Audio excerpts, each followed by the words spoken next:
हर हर महादेव। कल शिवरात्रि के अवसर पे क्या आप भी कुछ रेमेडीज़ करने वाले हो? आई एम श्योर आपने इंटरनेट पे बहुत सारी रेमेडीज़ देखी होंगी। किसी ने कहा होगा कि आप धतूरा चढ़ा दो, कोई कमल चढ़ाएगा, कोई तिल, जल, पानी, दूध, अलग अलग तरीके की चीज़ें हम शिव पे चढ़ाते हैं। क्या आपने कभी ये गौर किया है कि ये सारी चीज़ों का महत्व क्या है? ये सारी चीज़ें किस ग्रहों को रिप्रेजेंट करती हैं? ये सारी चीज़ें हर एक ग्रह का प्रतीक है जो कभी आपके एस्ट्रोलॉजर ने या कोई पंडित जी ने आपको रिकमेंड की होगी चढ़ाने के लिए, ताकि आपके जीवन में उस पर्टिकुलर ग्रह को लेके जो भी कष्ट है वो उतर जाए। क्या ये रेमेडीज़ केवल इनफ होती हैं आपको शिव जी के साथ अपना प्यार, भाव और समर्पण दिखाने की? अगर नहीं, आपको ये लगता है कि सिर्फ इसी से नहीं होता, तो क्या ऐसा किया जाए कि जिनको हम इतना भक्ति भाव से पूजते हैं शिवरात्रि के दिन, हम उनके जैसे बन पाएँ। सबसे पहले तो शिवरात्रि के दिन अगर आप ये रेमेडीज़ कर लेते हैं, very good, well and good. लेकिन अगर आप अपने घर के नॉर्थ ईस्ट या नॉर्थ में बैठ के एक वाइट या ब्लू कलर के आसन पे बैठ के जब आप ओम नमः शिवाय का जाप करते हैं एक रुद्राक्ष की माला पे, ज़रूरी नहीं है कि आप जाप को काउंट करें या माला को काउंट करें। आपका समर्पित भाव, आपकी श्रद्धा के हिसाब से आप जाप करें। जब हम जाप करते हैं, हम आसन पे इसके लिए बैठते हैं ताकि जो भी एक्स्ट्रा एनर्जीज हमको शिव जी से मिलती हैं, वो एक्स्ट्रा एनर्जीज उस आसन में एब्जॉर्ब हो जाए। अब जब आप उस आसन से उठेंगे, तब आप उस आसन को फोल्ड करेंगे एंड थोड़ा सा पानी लेफ्ट साइड ऑफ द आसन आप छिड़क देंगे, ताकि आसपास अगर कोई नेगेटिव एनर्जीज हो, वो उस आसन पे बैठ के वो पावर ना ले ले ओम नमः शिवाय जाप का जो आपने किया हो। अब जाप के बाद मैं चाहूँगी कि आप थोड़ी देर अपने साथ बैठें और सेल्फ रिफ्लेक्ट करें। जब हम शिव जी पे ये सारी चीज़ें चढ़ा के आते हैं, इसका मतलब क्या होता है? तो शिव एक ऐसी शक्ति है जो आपके हर ग्रह को, आपके हर कष्ट को एब्जॉर्ब कर लेती है। तो जब आप ये चीज़ें चढ़ाते हो शिव पे, तब आपके उस ग्रह के मैलेफिक्स जो हैं वो शिव एब्जॉर्ब कर लेते हैं। वो सबसे पावरफुल देवता है। अब आपने ये तो समझ लिया कि शिव जी पे ये सारी चीज़ें क्यों चढ़ाई जाती हैं। अब वो कष्ट तो आपका उस दिन के लिए और कुछ वक्त के लिए तो उतर गया। वो रेमेडी मैं आपको रेकमेंड करूँगी, जो भी आपको रेकमेंडेड रेमेडी है according to your birth chart और according to your pandit ji, वो आप ज़रूर करें। लेकिन साथ साथ ये जो सेल्फ रिफ्लेक्शन वाला है ना, वो एक्सरसाइज भी आप ज़रूर करें। वो एक्सरसाइज मैं आपको इसलिए बोलूँगी करने के लिए कि as a disciple of Shiva, क्या हम शिव के अंश बराबर भी हैं? क्या हम शिव की कोई भी क्वालिटीज़ खुद में एम्बाइब करते हैं? अगर आपका answer is no, then sit with your self, take a paper and write down all the negative traits you have in your life, in your personality. उस पेपर को जला के आप शिव जी पे वो समर्पित कर दें, शिवलिंग पे। अब शिवलिंग अगर आपके घर में है तो बहुत अच्छा, उसी शिवलिंग पे आप वो जो भी एशेज़ बहुत थोड़ी सी बनेंगी वो आप समर्पित कर दें।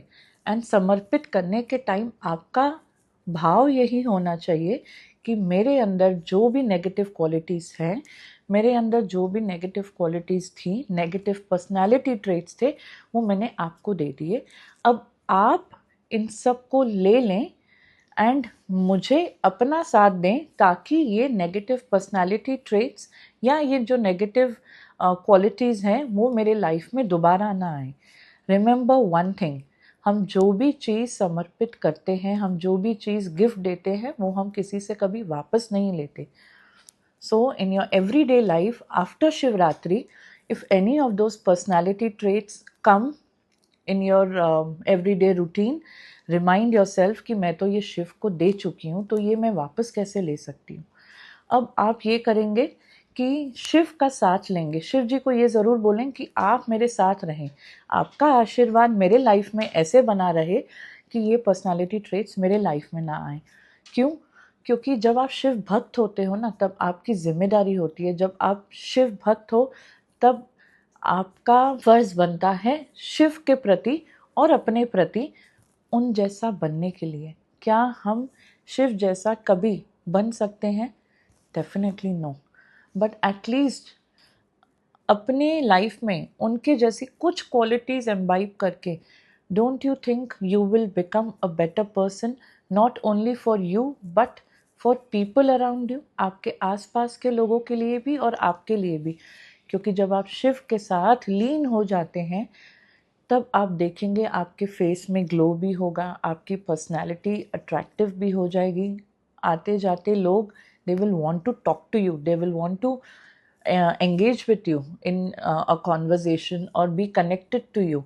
So why not connect yourself to supreme power Shiv?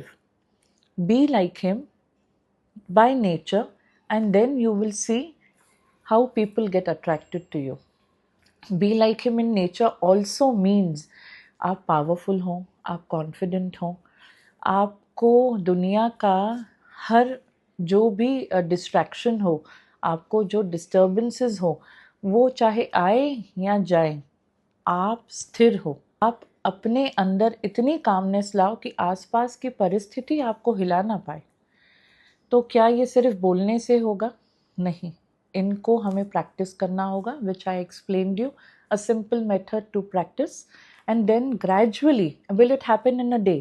Again, the answer is no. I will not fake anything to you. I will just not tell you कि हाँ आप ये करो तो आप देखिए एक दिन में फ़र्क हो जाएगा। No, let's talk on practical grounds. Gradually आप अपने एक एक पर्सनैलिटी ट्रेट पे काम करें। क्या वो चीज़ें हैं जो आपको लाइफ में डिस्टर्ब करती हैं, एंड उन सब को आप जब ये पेपर पे लिख के जला के एशेस डाल देंगे शिवलिंग पे, एवरीडे लाइफ में आप रिफ्लेक्ट करें कि वो चीज़ें एवरीडे लाइफ में आप अलर्ट रहें कि ये चीज़ें आपकी लाइफ में ना आएं, एंड यू वर्क ऑन दो स्किल्स, बी फोकस्ड। शिव का अगर आप देखें तो यही कहूँगी कि ना ही शिवरात्रि के दिन आप जाके ये सारी रेमेडीज़ करें, इनको रेगुलरली जिनसे भी आपने कंसल्ट किया है, रेगुलरली इन चीज़ों को आप कीजिए, उनसे पूछ के कि कितना रेगुलर आपको करना है।